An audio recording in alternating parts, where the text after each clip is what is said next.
ऋतिक रोशन और सैफ अली खान की फिल्म विक्रम वेधा की फिल्म ने छठे दिन 7 करोड़ का बिजनेस किया है।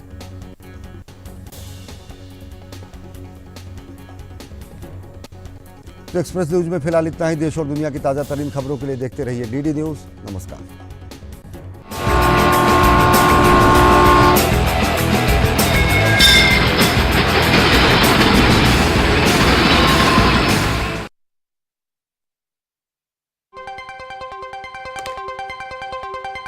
राजनीति की चाल से दुनिया के हाल तक,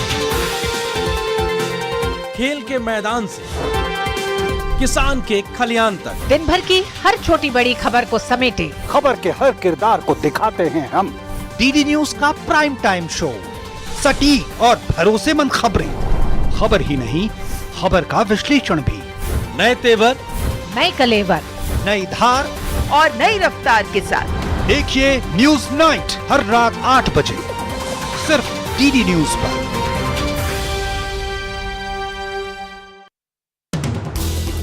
हर दिन हर पल बनती खबरें, बदलती दुनिया, हम लेकर आते हैं आपके लिए बड़ी खबरें, संपूर्ण कवरेज ताकि आप रहें खबरों के बीच हमारे साथ। मिड डे प्राइम हिंदी सोमवार से शुक्रवार दोपहर 1 बजे सिर्फ डीडी न्यूज पर।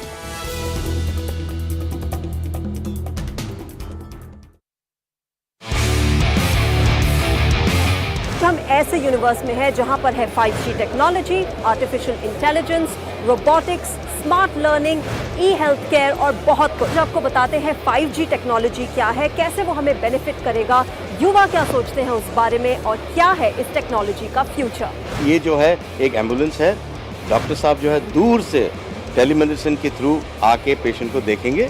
कुछ इंसेक्ट रात को आते हैं तो रात में भी इसमें फ्लैश लगा हुआ है, पिक्चर ले लेता है और वहाँ पे पिक्चर आ रही है। इससे हम देख सकते हैं कि किस समय कितनी इंसेक्ट का अटैक हुआ है।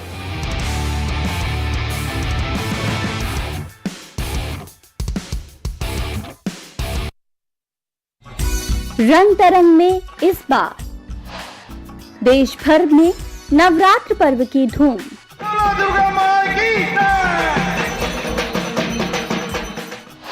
गरबा की धुनों पर थिरका देश।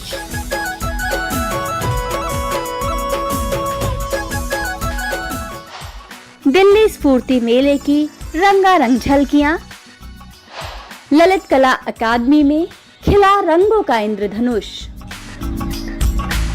और रूबरू होंगे लेखक और किसान अंकिता जैन से। देखिए इस बृहस्पतिवार दोपहर 3 बजे और रविवार दोपहर 3:30 बजे केवल डीडी न्यूज पर।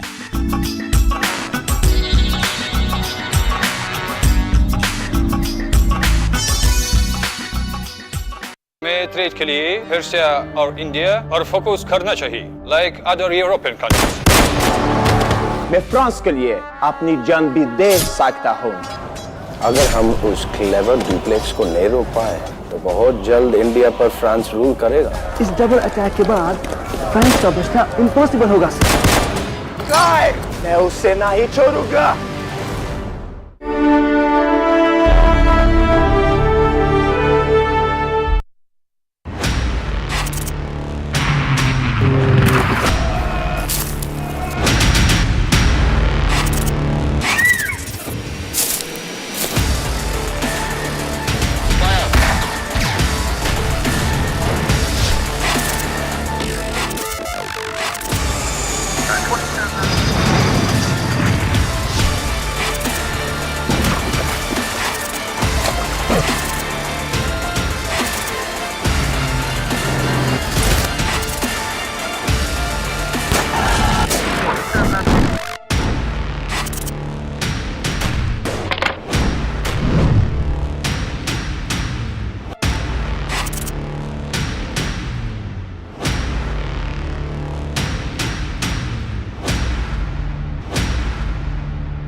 हर दिन हर पल बनती खबरें, बदलती दुनिया, हम लेकर आते हैं आपके लिए बड़ी खबरें, संपूर्ण कवरेज, ताकि आप रहें खबरों के बीच हमारे साथ। मिड डे प्राइम हिंदी सोमवार से शुक्रवार दोपहर 1 बजे सिर्फ डीडी न्यूज पर।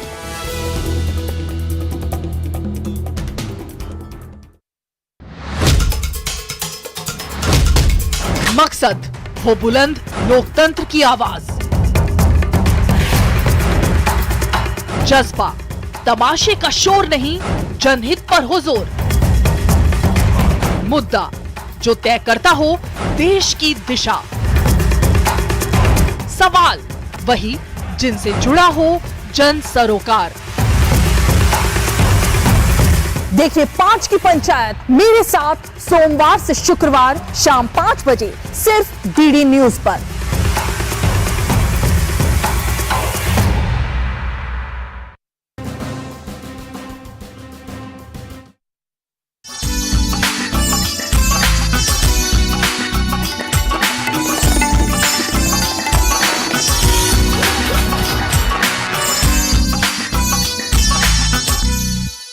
सज गए हाथ मेले, धरती मुस्काई, शरद ऋतु अपने संग उत्सव की छटा लाई।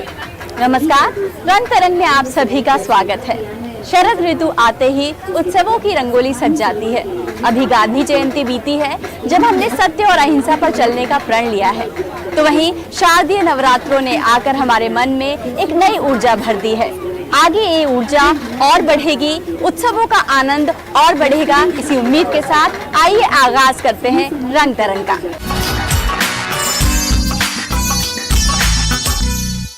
सज गए द्वार तोरण, सज गई रंगोली, उत्सवों ने आकर भर दी धरती की झोली।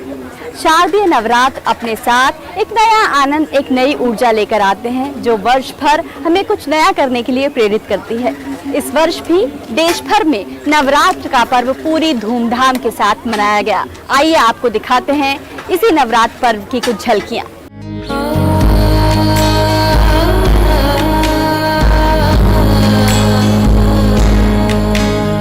शिवदूते स्वरूपेण दैत्यमावने घोररूपे महारावे भैरवी नमोस्तुते। शारदीय नवरात्र माँ की आराधना का पावन पर्व। देश भर में सजे पूजा पंडालों में माँ की संतानें माँ दुर्गा के विभिन्न रूपों पर श्रद्धा के फूल चढ़ाते हैं। बंगाली समुदाय की दुर्गा पूजा षष्ठी से शुरू होती है। इस अवसर पर न केवल सुंदर परिधानों में सजे संवरे लोग उत्सव का आकर्षण बढ़ाते हैं, बल्कि इस अवसर पर किया जाने वाला धानुची नृत्य भी लोगों के आनंद को बढ़ा देता है। कभी कोलकाता से शुरू हुई धनुची नृत्य की परंपरा आज पूरे देश में निभाई जाती है। देश में कोने कोने में बसे देवी भगवती के भक्त नवरात्रि के दिनों में मां को प्रसन्न करने के लिए धनुची नृत्य करते हैं। मान्यता है कि देवी मां इस नृत्य से अत्यंत प्रसन्न होती हैं और भक्तों की मनोकामनाएं पूर्ण करती हैं।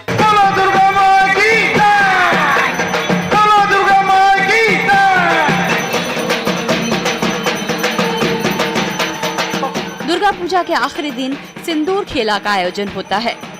मान्यता है कि इस दिन अपने मायके से आई बिटिया को सिंदूर लगाकर विदा किया जाता है। मां भगवती इस दिन एक बिटिया के रूप में नजर आती है।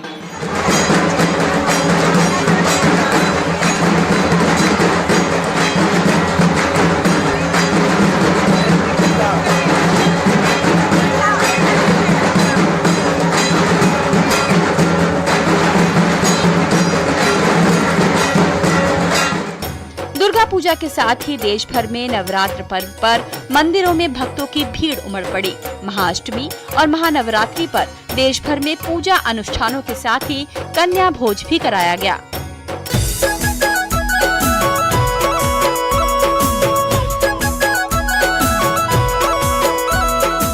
तो वहीं गुजरात समेत देश भर में गरबे की धुनों पर लोग थिरकते दिखाई दिए। क्या आम, क्या खास, क्या राजनेता और क्या खिलाड़ी, गरबे के जुनून से कोई नहीं बच सका। शेर माँ ये शेर माँ रोना शेर मारे, रोना शेर मारे।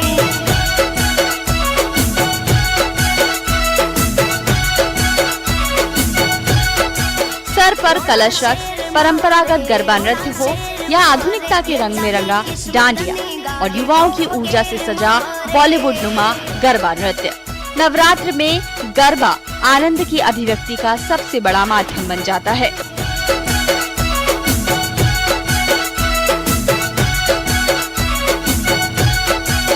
I think it's one has to keep traditions like this because this is very beautiful and it's really unique in the world. सभी लोग नाचते हुए गाते हुए फैमिली के साथ मजे ले रहे हैं।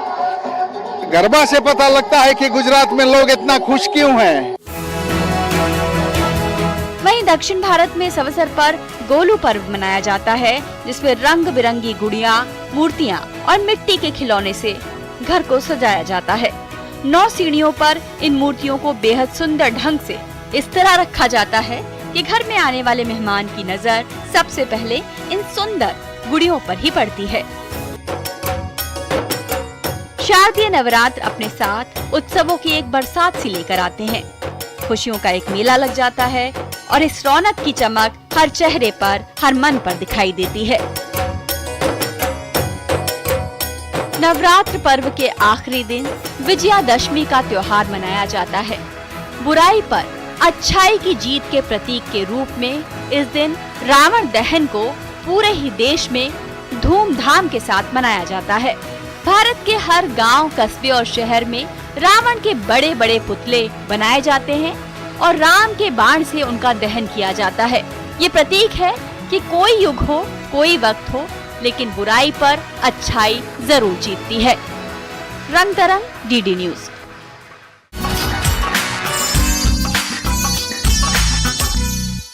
त्योहारों की सबसे खूबसूरत बात पता है क्या है?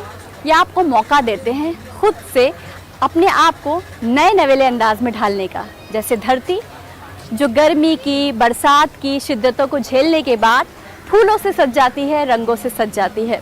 और ये हाट मेले भी हमारे आनंद को, हमारे उत्साह को बढ़ाने के लिए ही आते हैं। और एक ऐसे ही मेले में हम इस वक्त मौजूद हैं जो दिल्ली हाट में स्फूर्ति मेले के नाम से लगा हुआ है। तो उत्सवों के इस मौसम में घर से बाहर निकलिए, इन हाट मेलों का आनंद लीजिए ताकि आपका घर सुंदर दिखे, आप सुंदर दिखें और साथ ही इन कारीगरों को, इन कलाकारों को रोजगार भी मिले। त्योहारों का मौसम आते ही शहरों, गांव, कस्बों में हाट मेले सज संवर कर तैयार हो जाते हैं हमारे त्योहारों की और घर की रौनक बढ़ाने के लिए। एक ऐसा ही मेला पिछले दिनों दिल्ली हाट में लगा था। दिल्ली हाट के स्फूर्ति मेले में न केवल घर को सुंदर बनाने का हर साजो सामान मौजूद था, बल्कि उत्सव के इस माहौल में आपकी शख्सियत में 4 चांद लगाने के लिए भी यहाँ तमाम रंग मौजूद थे। घरों की खूबसूरती की बात की जाए तो लकड़ी का सामान, बांस से बनी कलाकृतियाँ, धातु से बनी मूर्तियाँ और साज सज्जा का हर सामान इस स्फूर्ति मेले में मौजूद था। बदलते वक्त में त्योहारों का अंदाज भी बदल रहा है। आजकल हर कोई अपने घर के लिए ऐसी कलाकृतियाँ खरीदने की कोशिश करता है जो सस्टेनेबल हो, ज्यादा दिन चले और टिकाऊ हो। और अब इस मेटल की बनी गुड़िया को ही लीजिए, देखने में जितनी खूबसूरत है ये टिकाऊ भी उतनी है, लंबे समय तक आपके घर की शोभा बढ़ा सकती है।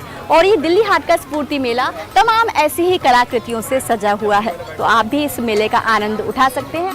सूक्ष्म और लघु उद्योग मंत्रालय की ओर से आयोजित इस मेले में हर राज्य के कारीगरों को न केवल अपनी कला को दिखाने का मंच मिला, बल्कि यहाँ आए ग्राहकों को अपने घर के लिए और खुद अपने लिए भी कई तरह के विकल्पों की सौगात मिली। केवल दैनिक उपयोग की वस्तुएं ही नहीं, बल्कि संगीत जगत से जुड़े वाद्य यंत्र भी यहाँ ग्राहकों को और कला प्रेमियों को खूब पसंद आए। अब इस दुर्लभ वाद्य यंत्र को ही देखिए, जिसे अफ्रीका के किसी कलाकार ने तैयार किया है। हाथों में सहजता के साथ बजाया जाने वाला ये वाद्य यंत्र कई युवाओं को पसंद आया।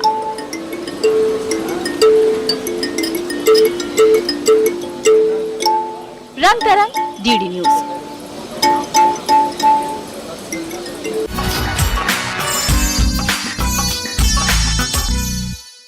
रंग तरंग में आप निकले हैं हमारे साथ एक ऐसी कला परिक्रमा पर जहां पर हर राज्य की संस्कृति आप तक पहुंचाने की हम कोशिश करते हैं। और इस वक्त दिल्ली हाट के स्फूर्ति मेला में मैं आपके साथ मौजूद हूं, जहां पर हर राज्य की कलाएं आप तक पहुंच रही हैं। और इस वक्त राजस्थान की ये खूबसूरत कलाकृतियां यहां मौजूद हैं जो उत्सव के आनंद को और बढ़ा सकती हैं। इसमें ना केवल आपके मन की ऊर्जा को बढ़ाने की शक्ति है, बल्कि आपके घर को खूबसूरत बनाने की भी तमाम बातें मौजूद हैं। तो आप भी इस स्फूर्ति मेला में जरूर आइए और अपने उत्सवों का आनंद बढ़ाइए। और फिलहाल आपको लिए चलते हैं रंगों के ऐसे आसमान की ओर जहां पर कलाकारों ने अपनी अभिव्यक्ति से रंगों के इंद्रधनुष की चमक कुछ और बढ़ा दी।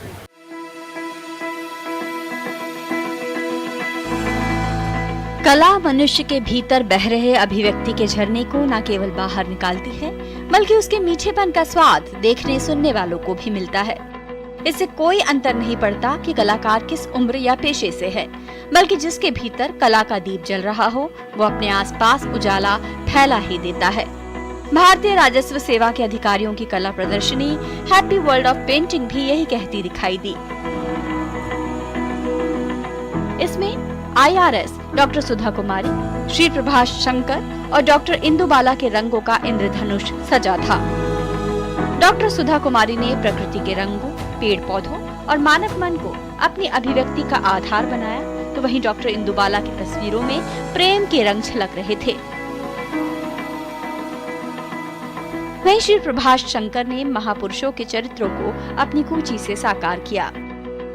इन कलाकारों का दिल कला के लिए ही धड़कता है और अपनी तस्वीरों के माध्यम से ये विश्व शांति का संदेश भी देना चाहते हैं। कला के द्वारा एक प्रसन्नता मिलती है और उस प्रसन्नता को दुनिया के साथ बांटा जा सकता है, इसलिए मैंने इसका नाम रखा है हैप्पी वर्ल्ड ऑफ पेंटिंग्स। और अपनी प्रदर्शनी के द्वारा मैं चाहती हूँ कि लोगों में एक उत्साह और शांति का और एक प्रसन्नता का संदेश जाए। जिसके मन में भी हुनर का जुगनू जगमगाने लगता है, फिर वो जीवन के संघर्षों से घबराता नहीं है। भारतीय राजस्व सेवा में अपनी व्यस्त दिनचर्या के बावजूद जीवन के चितेरे अपने हुनर में रंग भरने के लिए वक्त निकाल ही लेते हैं। इनकी तस्वीरों में कुदरत मुस्कुराती है, प्रेमी युगल गीत गाते हैं और प्रेरक व्यक्तित्व और ओजस्वी नजर आते हैं। अभिव्यक्ति के झरने को बहने से बाधा की कोई चट्टान नहीं रोक सकती। रंग तरंग, DD न्यूज।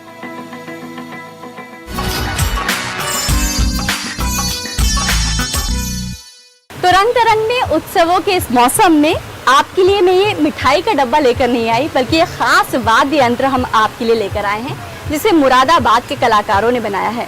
इसे कोमलता के साथ बजाने पर कुछ मधुर ध्वनियां निकलती हैं, कुछ इस तरह,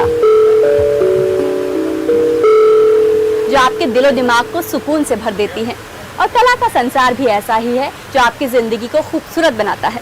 तो आइए आपको ले चलते हैं मणिपुर, जहाँ के ड्रम कलाकारों ने अपनी कला से सभी को हैरान कर दिया।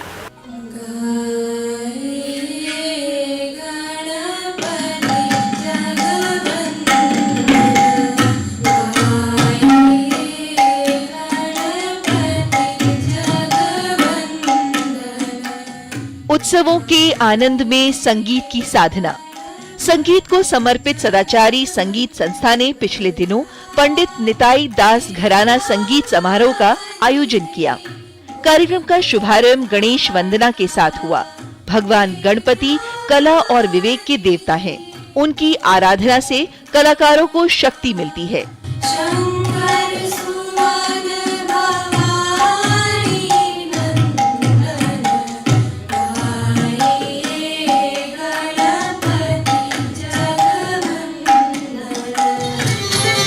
यहाँ के युवा कला साधक ओडिशी शास्त्रीय नृत्य में अपनी साधना से नए रंग भर रहे हैं।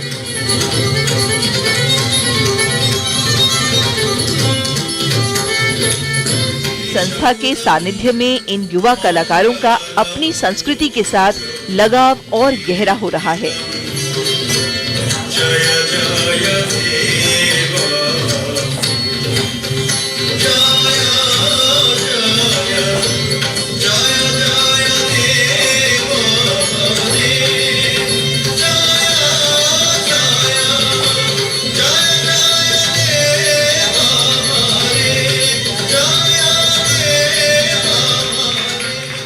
जहां दिल्ली के युवा संगीत साधक अपनी साधना से कला जगत को नए प्रवाह दे रहे हैं, तो वहीं उत्तर पूर्व की संस्कृति बदलते वक्त में और ऊर्जावान हो रही है।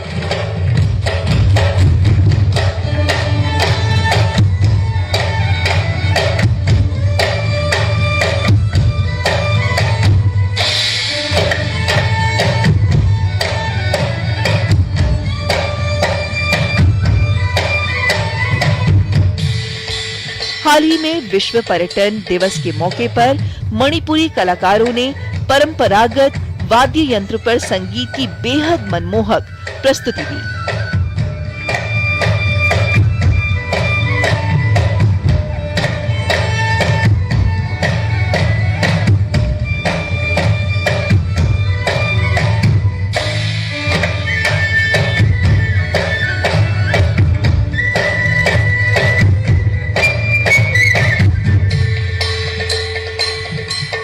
डांसिंग ड्रम ग्रुप लंबे समय से विभिन्न मंचों पर अपनी अनूठी प्रस्तुतियों से सबको हैरान करता रहा है।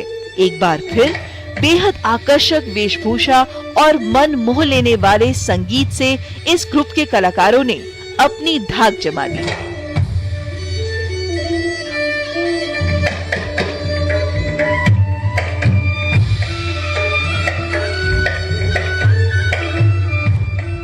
रंग तरंग डीडी न्यूज।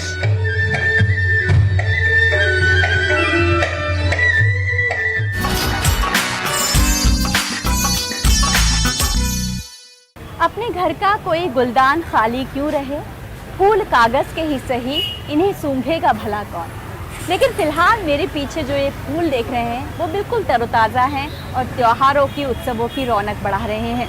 कुदरत से जुड़ी हुई हर चीज़ आपको खुशियों से भर देती है, आनंद से भर देती है, बिल्कुल इन फूलों की तरह। तो आइए आज आपको मिलवाते हैं खास मेहमान से, एक ऐसी लेखक, एक ऐसी किसान से जिन्होंने ज़मीन से जुड़ी हुई गतिविधियों को बढ़ावा दिया है और उनकी किताब को हाल ही में पर्यावरण मंत्रालय की ओर से पुरस्कृत किया गया है। मिलते हैं अंकिता जैन से।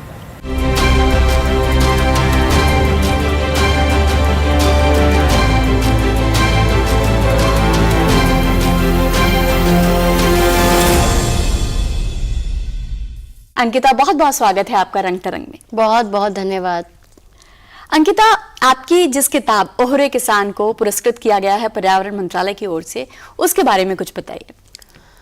ओहरे किसान का ख्वाब मैंने और मेरे पति समर्थ ने दोनों ने 2015-16 में देखा था। कारण ये था कि वो जब विदेश से वापस आए भारत में रहने के लिए, तो वो आए यही सोच के थे कि अपने देश के, अपने इलाके के किसानों का कुछ करेंगे। और जो हमारे इलाके के किसान हैं वो सभी बहुत छोटे किसान हैं, छोटी भूमि वाले किसान हैं।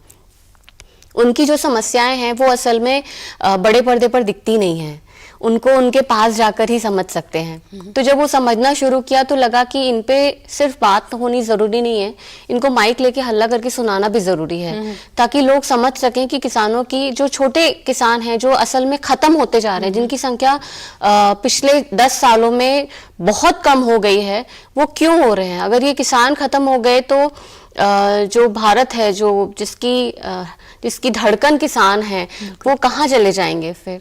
तो जब लिखना शुरू किया, डॉक्यूमेंट करना शुरू किया, उनसे बातचीत करनी शुरू की, उनके इंटरव्यू करने शुरू किए, तो समझ में आया कि ये बहुत अलग चीज़ है जिसको लिखना ज़रूरी है। और ये सिर्फ किसानों की समस्या नहीं है, इसके साथ साथ हमें ये भी समझाना पड़ेगा कि बदलता पर्यावरण, बदलती जलवायु कैसे इन किसानों को अफेक्ट कर रही है। बिल्कुल। और सिर्फ किसानों को अफेक्ट नहीं कर रही है, वो इनडायरेक्टली हमें अफेक्ट कर रही है, क्योंकि असल में हम खा तो वही रहे हैं जो वो उगा रहे हैं। तो इस तरह से हमने जब लिखना शुरू किया तो फिर वो एक किताब बनती गई। अंकिता, आपकी एक और किताब है मैं से माँ तक, जी, जिसमें मातृत्व की जो कहानी है उसको बड़े ही रोचक अंदाज में और अहम सवालों के साथ आपने उसे लिखा है। उस किताब की यात्रा कैसे शुरू हुई? मेरी किताबों की यात्रा जनरली ना मेरे आसपास के माहौल से शुरू होती है। मैं से माँ तक की यात्रा 2016 में शुरू हुई थी। वो भी ऐसे ही शुरू हुई थी कि मेरी पहली प्रेगनेंसी जो थी वो बायोलॉजिकली क्रिएट नहीं हो पाई थी और वो विदिन 1 मंथ टर्मिनेट हो गई थी। तो मैं बहुत डिप्रेस रहने लगी थी कि अब मैं क्या करूँ, ये भी नहीं हो पा रहा, वो भी नहीं हो पा रहा। तो मेरी एक मित्र हैं मेरे मीडिया में, उनसे मेरी बात हुई तो उन्होंने कहा कि आप एक काम करिए, आप जो महसूस कर रहे हैं वही लिखिए। और जब मैंने वो लिखना शुरू किया और उनके ज़रिए, वो उनके प्लेटफॉर्म के ज़रिए जब लोगों तक पहुंचा, तो वो इतना ज़्यादा पसंद किया गया कि वो मेरे लिए सरप्राइजिंग था। सिर्फ लड़कियां और औरतें, स्त्रियां ही नहीं, मतलब लड़कों के मेरे पास मैसेज आते थे कि हमने तो कभी सोचा ही नहीं था कि हमारी भाभी ऐसा भी फील कर रही होगी, या मेरी बहू ऐसा फील कर रही होगी, या मेरी बेटी ऐसा फील कर रही होगी। आपके कहने से अब हम उनका और ज़्यादा ख्याल रख रहे हैं। अब आपकी पढ़ाई के बारे में जानना चाहेंगे। इंजीनियरिंग आपने की, आप साइंस बैकग्राउंड से हैं और मुड़ गई आप लेखन की तरफ, ये कैसे हुआ? वो कहते हैं ना, भाग्य का लिखा कोई नहीं बदल सकता। तो मैं जब छोटी थी 1996-7 में, एक हमारे पंडित जी थे, उन्होंने मेरी कुंडली बनाई। उसमें उन्होंने लिखा कि ये लड़की भविष्य में कला के क्षेत्र में बहुत नाम करेगी। तो मैं बहुत हंसती थी कि क्या लिख दिया इन्होंने, मेरे को तो इंटरेस्ट ही नहीं है कला वाला में, मैं तो मैथ्स पढ़ूंगी, साइंस पढ़ूंगी, स्पोर्ट्स में जाऊंगी। लेकिन वो भाग्य का लिखा किसने बदला? मैंने मैथ्स पढ़ी, साइंस भी पढ़ी, एमटेक भी किया, रिसर्च भी किया आर्टिफिशियल इंटेलिजेंस में, लेकिन दिल जहाँ जाके रुका वो राइटिंग ही थी। और 10 साल पहले जब वो शुरू हुआ तो वो इस तरह शुरू हुआ कि वो अब मुझे नहीं लगता कि मुझसे कभी छूटेगा। वैदिक वाटिका आपने एक महिला उद्यमी के तौर पर उसे आगे बढ़ाया है और कई महिलाओं को वो रोजगार भी दे रही है। वैदिक वाटिका आपने क्यों शुरू की? वैदिक वाटिका भी जो है वो मेरा और मेरे पति का एक जुड़ा हुआ ख्वाब है। हम दोनों एक साथ काम करते हैं उसमें, और उसमें बेसिकली हमारा जो मोटिव है वो ये है कि हमारे आसपास की जो वनौषधियाँ हैं, जो हमारे आसपास की नॉलेज है, क्योंकि हम लोग जिस जगह पर रहते हैं वो ज्ञान का भंडार है, वहाँ औषधियों का भंडार है, तो उन चीज़ों के ज़रिए वही के लोगों को रोजगार मिल सके। तो हम लोग बहुत सारे, जैसे अभी हम लोगों ने जो कोरोना के समय में महुआ सैनिटाइजर बनाया था, तो वो हमने महुआ से बनाया। जशपुर महुआ की खदान है, वहाँ हर साल बहुत सारे गांव वाले महुआ बीनते हैं, महुआ बेचते हैं, उससे कमाई करते हैं। महुआ की शराब वहाँ बनती है, घर घर में बनती है वहाँ महुआ की शराब। तो वो जो बनती है उसका पॉजिटिव रिजल्ट क्या हो, तो वो जो गांव की औरतें हैं वो रोती हैं कि हम ही जो शराब बनाते हैं वही पी के हमारी मार पिटाई होती है। तो उस शराब से हम लोगों ने सैनिटाइजर बनाया उसी महुआ से, और उन्हीं स्वयं सहायता समूह की स्त्रियों को हमने वो काम दिया ताकि वो उस काम को कर सके। जो जशपुर का वन विभाग है उसने बहुत सहायता की हमारी। वन विभाग के साथ मिलकर हम लोगों ने जो मशीन बनाई थी महुआ सैनिटाइजर के लिए, वो मशीन हम लोगों ने वन विभाग के साथ मिलकर उन स्वयं सहायता समूह वालों को दी, अपना फॉर्मूला उनको दिया। वो लोग अब उससे सैनिटाइजर बनाते हैं और वो राष्ट्रीय स्तर पे जाता है और पुरस्कृत भी हो रहा है। और जो आपके घर में जो सब्जियां उगती हैं, ऑर्गेनिक हाँ। जो प्रोडक्ट उगते हैं, वो अब पूरे देश में भी जा रहे हैं। हाँ बिल्कुल, जो प्रोडक्ट्स हम बनाते हैं वो जितने भी वनौषधियाँ हैं, जैसे खांसी के लिए बहुत फायदेमंद है अड़ूसा। तो जनरली लोग नहीं जानते अड़ूसा क्या होता है, लेकिन हम लोगों को जब खांसी होती है जशपुर में तो हम लोग अड़ूसा की पत्ती मंगाते हैं, उबालते हैं और पी लेते हैं। हम लोग को और किसी दवाई की जरूरत नहीं पड़ती, और वहाँ अड़ूसा घर घर में लगा हुआ है। और जो काम हम कर रहे हैं, हमारे हर काम में स्वयं सहायता समूह की महिलाएं जुड़ी होती हैं, हम उन्हीं के साथ काम करते हैं ताकि उनको रोजगार मिल सके और हम उनको सिखा सकें कि वो किस तरह कमाई कर सकती हैं। जिस इलाके से आप आती हैं जशपुर, उस इलाके के बारे में बहुत कम लोगों को पता है। क्या खास है जशपुर के बारे में? जशपुर जो है वो असल में झारखंड, छत्तीसगढ़ और उड़ीसा बॉर्डर पे है। तो ये है तो छत्तीसगढ़ में, लेकिन यहाँ का जो कल्चर है वो बहुत सारा झारखंडी कल्चर है। खान पान, बोली, सादरी वहाँ बोली जाती है। छत्तीसगढ़िया नहीं जानते वहाँ के लोग, बहुत ज़्यादा सादरी बोली जाती है। कल्चरल जो एक्टिविटीज़ हैं वो भी बहुत कुछ झारखंडी होती हैं वहाँ। और नेचर जो है वहाँ, मतलब प्राकृतिक सुंदरता जो है वो कूट कूट कर भरी हुई है। वहाँ पे आसपास बहुत सारे ऐसे इलाके हैं। तो कभी मन में ख्याल नहीं आया कि दिल्ली को साहित्य का गढ़ कहा जाता है, तमाम नामी साहित्यकार इस जगह से हुए हैं, जशपुर छोड़ के दिल्ली आ जाऊं? कभी ये दिल नहीं किया?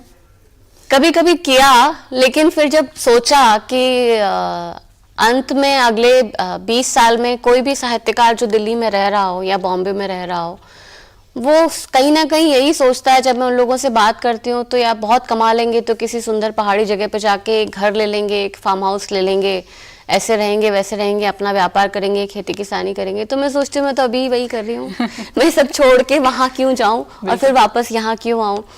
लेखन मेरे लिए शौक या कमाई के जरिए से ज्यादा मेरी जरूरत रहा है हमेशा से। और ये कुदरत आपको प्रेरणा देती है? बिल्कुल आप कह सकती हैं। और मैंने लिखना जब भी शुरू किया या मैं जब भी कोई किताब लिखती हूँ तो वो तब तक नहीं लिखती हूँ जब तक मुझे अंदर से धक्के ना लगाने लगे कोई। मैं इसलिए नहीं लिखती हूँ कि नहीं मुझे अब इतने पैसे कमाने ही हैं। तो मुझे लगता है कि जो मेरा जरिया है लिखने का या जो मेरा कारण है लिखने का, उसके लिए जशपुर से बेहतर कोई जगह हो नहीं सकती। आप एक उद्यमी के तौर पर काम कर रही हैं, एक फुल टाइम राइटर हैं, एक आर्टिस्ट हैं और 2 बच्चों की माँ। कैसे मैनेज करती हैं, खासकर अगर आपके मातृत्व की बात करूं, मदरहुड की बात करूं, 2 बच्चों को संभालना लेखन के साथ कितना चुनौती भरा है? बहुत ज़्यादा, क्योंकि लिखने के लिए आपको बहुत शांत मन और बहुत शांत माहौल चाहिए और वो मम्मा के साथ संभव नहीं हो पाता है। तो मैं लिखना तब करती हूँ जब बच्चे सो जाते हैं। और एक अच्छी चीज़ ये है कि मैंने बच्चों को जल्दी सुलाने की आदत डाली है, तो मेरे बच्चे 7-8 बजे तक शाम को सो जाते हैं। उसके बाद 2-3 घंटे मैं अपने लिए निकालने की कोशिश करती हूँ, उस समय में मैं लिखती हूँ, उसी समय में मैं अपना सारा आर्ट वर्क करती हूँ। तो इस मातृत्व से जुड़ी हुई कोई कविता हमारे साथ? एक छोटी सी कविता है जो मेरी जद्दोजहद बताएगी, जो आपने पूछी है उसी को वो समझाएगी। एक की नन्ही गर्म हथेलियां खोजती रही सारी रात, मेरी उपस्थिति वह टसकता रहा, पुकारता रहा, इस विश्वास के साथ कि माँ हर पुकार पर पुचकारेगी। ममत्व का कर्ज संभवतः यूं ही उतरता होगा जब पीढ़ी दर पीढ़ी माताएं बच्चों को पालने में अपनी रातें खर्च करती हैं। हमारा स्वस्थ अस्तित्व ही सबूत है माओं के हिस्से आई उन स्याह रातों का, जिनके हिसाब संभाल सकें सदियों में ऐसे बही खाते नहीं बने। और एक और आपके व्यक्ति का हिस्सा है जो आपने पूरी तरह कला के लिए रखा है, आपके घर का आंगन, वो खूबसूरत एल्बम्स जो आप लोगों के लिए बनाती हैं, उन सब के लिए कैसे वक्त निकालती हैं? खासकर उस वीडियो की बात करें जो सोशल मीडिया पे वायरल हुआ था, आपका घर के आंगन में जी। आपने अपने हाथ से लिपाई पुताई करके वो रंगोली बनाई थी। भगवान की दया से इतना सुंदर आंगन मिला है मुझे, तो दिवाली का एक ऐसा चलन बन गया है उस आंगन में कि मेरे उस घर में आने से पहले मेरी ननद वहाँ रंगोली बनाती थी, फिर मैं आई तो मैं भी उसी पसंद की रही, तो हम लोग साथ मिलके उसमें रंगोली बनाते थे। फिर पिछले साल ऐसा हुआ कि बेटी हो गई, बेटी छोटी थी और बेटा भी छोटा ही है, तो जो रंगों से रंगोली बनाते हैं वो तुरंत बिगड़ जाती है, बच्चों को आप डांट भी नहीं सकते। तो ये उपाय निकाला कि इस साल कुछ ऐसा बनाए कि वो पैर मार के तो कम से कम ना मिटा पाए। तो हमने गेरू मिट्टी और गोबर से लिपाई करके उस आंगन की, फिर उसमें वाइट सीमेंट से ब्रश से पूरा बस्तर आर्ट के बेस पे वो रंगोली बनाई। क्योंकि रंगोली तो बनानी थी क्योंकि बेटी आई थी घर में, लक्ष्मी आई है तो कुछ ना कुछ तो उसके स्वागत में करना ही है, तो उसी थीम पे वो रंगोली फिर पूरी बनाई। करीब 17 घंटे मुझे लगे हैं उस आंगन को पूरा रंगने में, लेकिन ये सब करके ना सुकून मिलता है, बस इसलिए हो जाता है। बहुत बहुत शुक्रिया अंकिता आपका रंग तरंग में थैंक यू, इतनी तफसील से लेखन के बारे में बातचीत करने के लिए और लोगों को प्रेरित करने के लिए आपका बहुत बहुत धन्यवाद।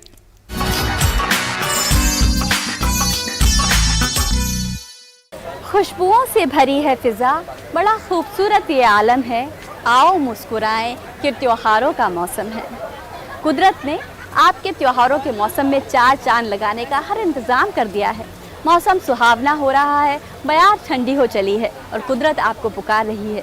आइए अपने घरों से बाहर निकलिए, इन हाट मेलों से जुड़िए और अपने त्योहारों की तस्वीर को और चमकदार बना लीजिए। उम्मीद है कि त्योहारों पर हमारा ये ख़ास अंक आपको पसंद आया होगा। इसी उम्मीद के साथ कि देश भर की संस्कृति की खबरें और कलाकृतियाँ हम आप तक पहुँचाते रहेंगे रंग तरंग में। फिलहाल मुझे और मेरी पूरी टीम को दीजिए इजाज़त। नमस्कार।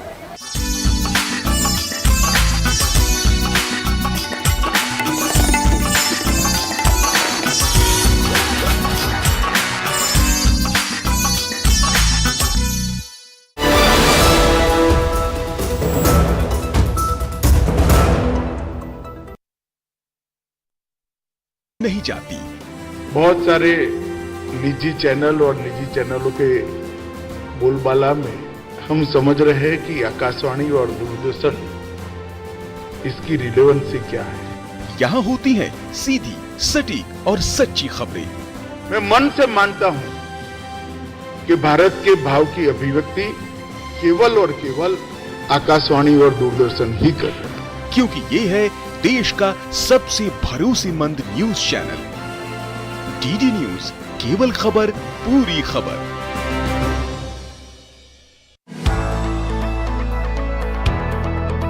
क्या आप अपनी स्टार्टअप को तेजी से ग्रो करना चाहते हैं और अपनी स्टार्टअप को ग्रो करने में आपको बहुत सारी दिक्कतें आ रही हैं? स्टार्टअप करने के लिए अपनी कंफर्ट जोन से बाहर निकलने के लिए क्या आपको भी बहुत डर लग रहा है? स्टार्टअप करना है ना, तो स्टार्टअप चैंपियन से सीखो। देखिए startupchampions.o